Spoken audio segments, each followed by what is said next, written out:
25 août 2010. Deuxième. Allez, la Corée du Sud, les Asiatiques. T'as remarqué quelque chose? Nous parlons de la Coupe du Monde de foot. À partir du parcours de l'Uruguay, donc. Uruguay, Corée du Sud en 8e de finale. Qu'est-ce que t'as pensé? Pas peut-être du match si t'as envie de parler du match, mais de la Corée du Sud des pays asiatiques.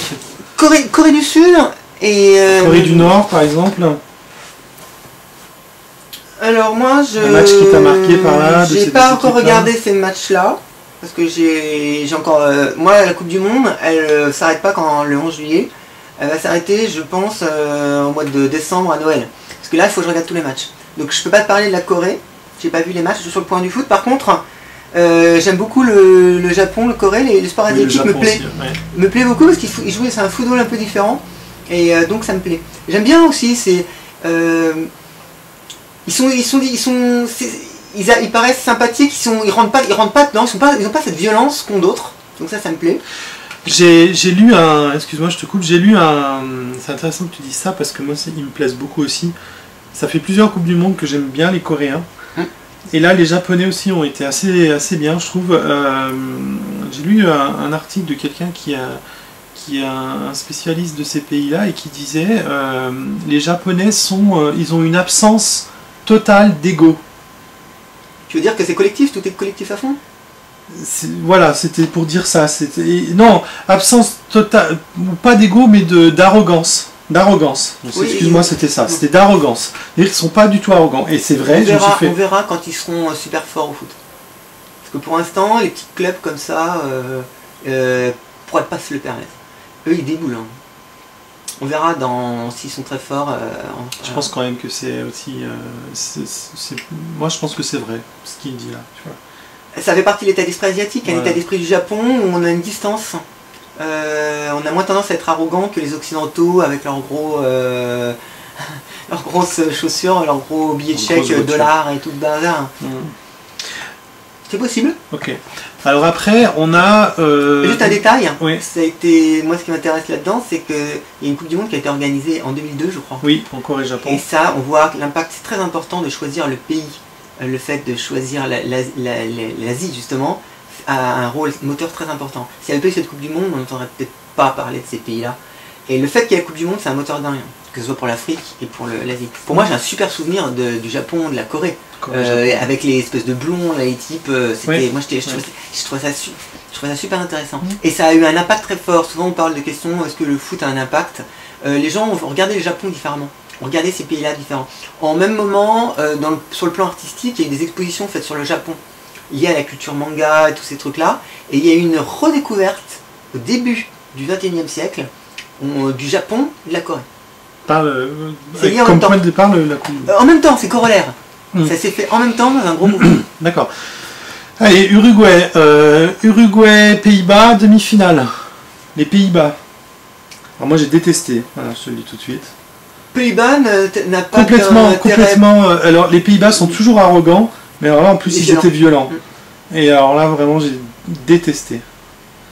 Johan Cruyff a dit... ils sont toujours arrogants mais ils ont un beau jeu. Alors que là ils n'avaient même pas de beau jeu. L'un implique l'autre pour moi. À partir du moment où tu as un peu un bon état d'esprit, de toute façon tu feras forcément la merde. Tu feras de la merde. Et Johan Cruyff, tu dis? Il a dit ce que tu disais. Ça, c'est le truc qui est passé dans toute la presse, dans tous les médias, on l'a rebassiné partout, sans cesse, ressassé sans cesse.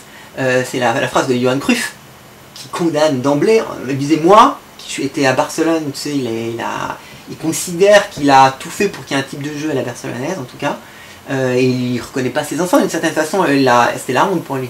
Bien qu'ils étaient moi j'ai trouvé ça très intéressant, très courageux aussi, parce que les Pays-Bas étaient super contents d'avoir été, il y avait quand même une énorme ferveur, et lui, c'est un peu comme Zidane, qui dirait, moi, comme philo foot, je soutiens Evra, Anelka et ce qui s'est passé. Tu imagines 2 secondes, Zidane les a enfoncés, comme les autres, parce que c'est politiquement correct. Eh bien, justement non. Et Johan Cruyff, je le connais peu, c'était un peu un héros de mon temps, mais c'était 74, moi je suis arrivé après. D'accord. Alors je te dis juste dernièrement, donc Uruguay-Allemagne... Schneider, excuse-moi, je vais oublier. Schneiders. Schneiders. Oui. Donc Robben, Schneiders sont les deux grandes stars. Quand il y a eu la finale, juste après la finale, il a dit dans les médias, donc c'est les médias qui le disent, hein, je précise toujours, l'arbitre nous a arnaqué, c'est un gros truand.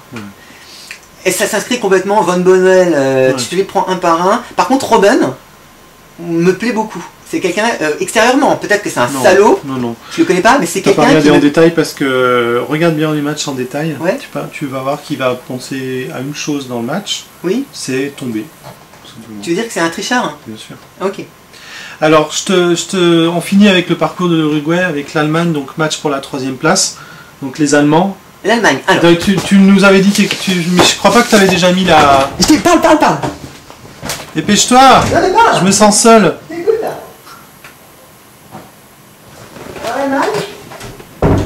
Vas-y. Il faut pas parce que... Non, mais parle parce qu'il y a un son. Allez, dépêche-toi. Ah, vas-y. Mais non, l'Allemagne, donc tu disais que tu avais apprécié leur métissage. Ouais, alors comme on en a parlé, on va pas en parler beaucoup plus. Voilà. Mais je crois qu'on... On m'a offert, donc je vais le montrer pour les internautes, un maillot. Qu'est-ce que c'est ce maillot? Regarde, toi qui es spécialiste du foot, tu reconnais tout de suite. Cologne. Cologne, on va faire ça tout neuf, regarde, tout neuf. Putain. Qui t'a offert ça? Mon voisin. Je vais le porter là, pas me tuer. Alors voilà, bon, on en a parlé. Donc t'as aimé le métissage de l'Allemagne, effectivement, mais tout à l'heure on filmait pas, je pense, mais c'est pas grave. Donc Sylvain a aimé le métissage de l'Allemagne. Ouais, beaucoup. L'équipe d'Allemagne, moi ce qui m'a plu, c'était beaucoup de choses. Envie d'aller de l'avant aussi. Thomas Müller, c'est une histoire magnifique parce que c'est un conte de fées. C'est un mec qui était en 3e division et il est passé en... Il était en 3e division et il est passé en même pas un an, il est devenu le héros de la Coupe du Monde. Donc ça, c'est carrément, c'est un conte de fées, c'est le truc super. C'est pour moi le truc le mieux avec le métissage, le fait qu'il y ait plein de gens différents qui réunissent cette équipe qui normalement était le stéréotype du moulage type génie génétique OGM. C'était tous les mêmes, un clonage. C'était l'Allemagne. Et d'ailleurs, c'est intéressant. D'ailleurs, excuse-moi, mais par rapport à leur joie de vivre et à leur façon d'évoluer, ils ont créé beaucoup de sympathie, hein, les Allemands. Et non. Sur les sites, tout le monde, ouais. C'est l'unanimité à aimer, Thomas Müller, il me plaît en plus parce on a l'impression qu'il a une gueule un peu d'artiste bourré, qui est dans l'école d'art, avec sa tronche, tu sais. Il fait pas penser aux footballeurs. Il fait pas penser à cette caste qui sont les footballeurs. Il paraît vraiment différent. Et donc c'était une révélation, mais moi il m'a... Puis c'est l'histoire de Maradona. Tu sais, Müller-Maradona, c'était quand même super. Qu'est-ce que tu as à dire sur l'Allemagne, toi? Ah bah moi je suis d'accord, c'est une équipe qui m'a beaucoup plu. Par contre, j'ai été extrêmement déçu de sa demi-finale contre l'Espagne.